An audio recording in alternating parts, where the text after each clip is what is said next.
Hello, everybody, and I hope all is well. Today, we're going to talk about how to manually upload WordPress via FTP using Cpanel.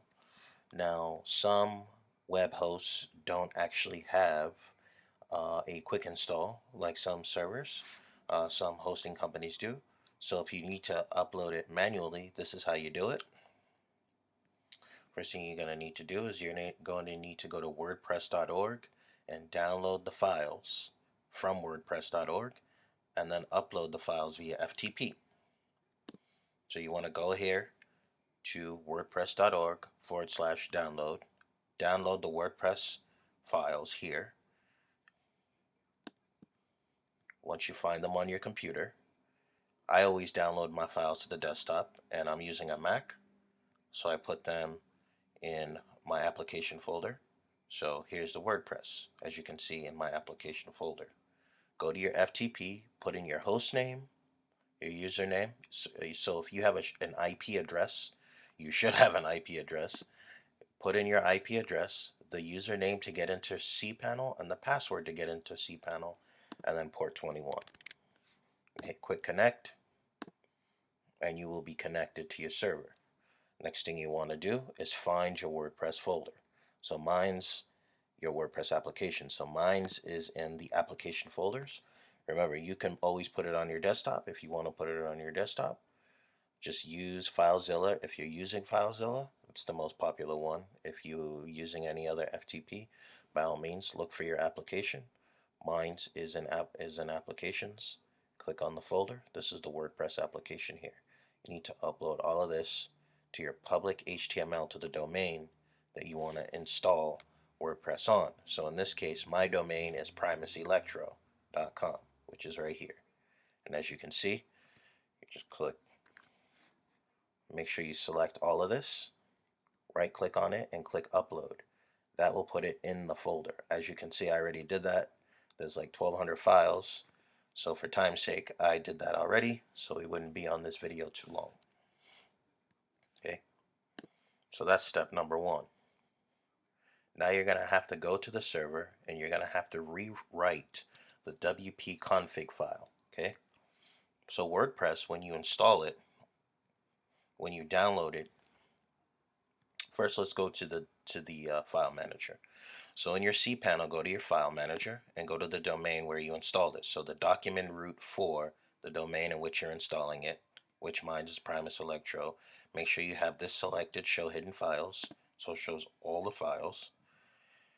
You're going to come to WP config. Okay, now WordPress writes this as WP-config sample. You're going to have to rename it.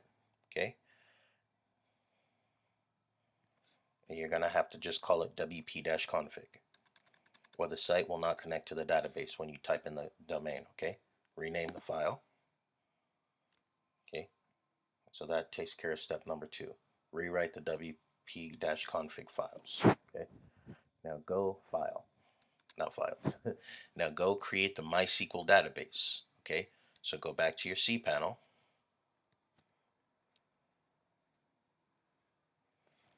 And you're going to see this little button here, MySQL databases. Click on that, and now we're going to create the database for the WordPress site to connect to. Somebody types in the domain.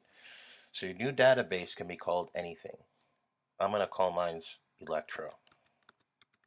Okay. Then once you finish typing in your database name, remember this is the name of the actual the account here, and then the name of the extension is whatever you want to call it. So create the database.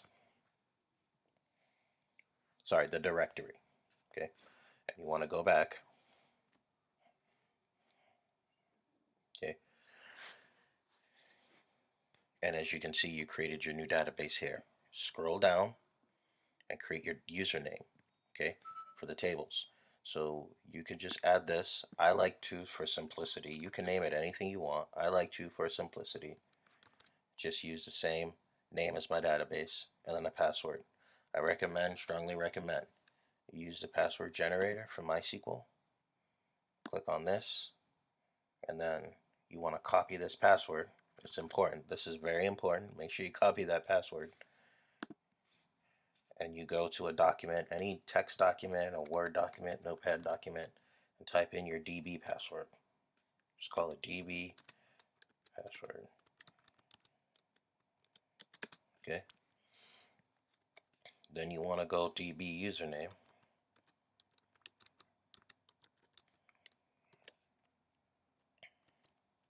which is the directory plus your extension, a database you actually created. So it's this.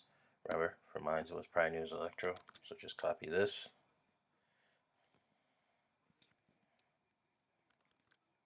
And that's also the same as that's the DB username. And then this is also the DB password. Actually, the DB name.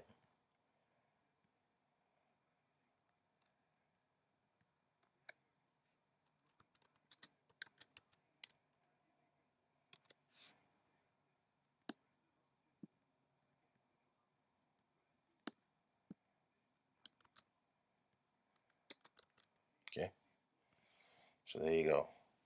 Once you got your password generated and all that information copied over, make sure you click on Create User.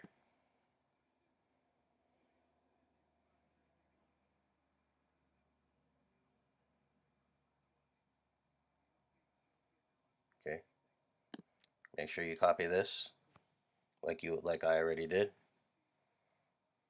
And go down.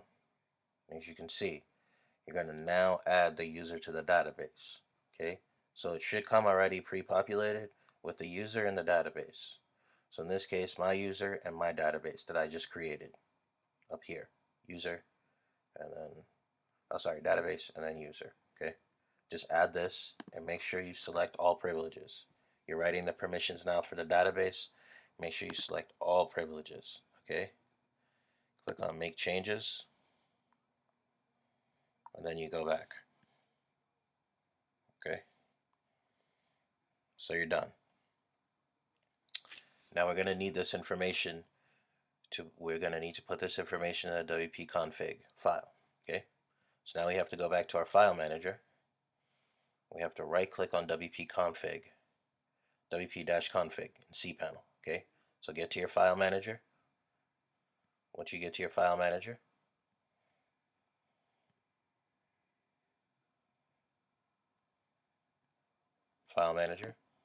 the domain, make sure you select that. Go to WP-config right here and rename the file. Actually, sorry, not rename it. Code edit it, sorry. Code edit, okay? Right click, code edit. Don't be intimidated, it already tells you here. This is something WordPress created. So as you can see, this is what formerly was the WP-config-sample file. Okay, so they're telling you put the database name there. So you just want to copy this. Actually, sorry, you want to copy this, which is your database name, whatever your database name was, and you want to place it here, as it says, database name. Then you want to put the database username here, which is the same as your database name. That's what I recommend, and then the password. Okay. Password that Cpanel actually generated for you. Okay, pretty simple. Okay, so right here, where your password is, just put your password in here.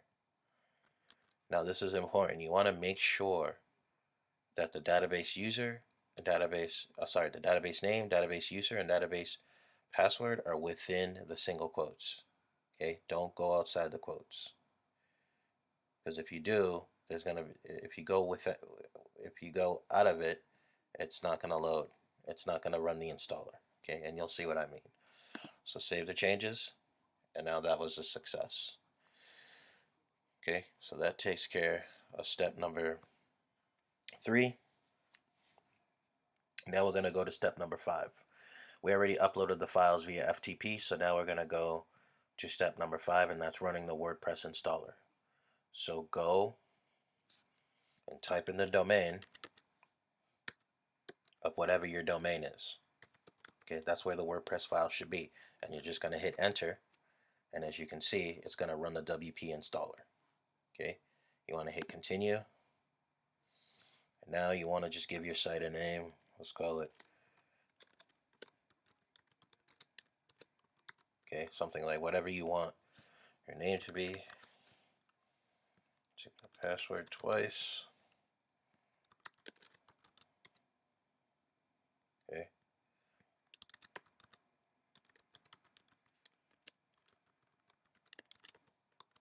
And there you go. Make sure that's selected. Then you hit install WordPress. That's it.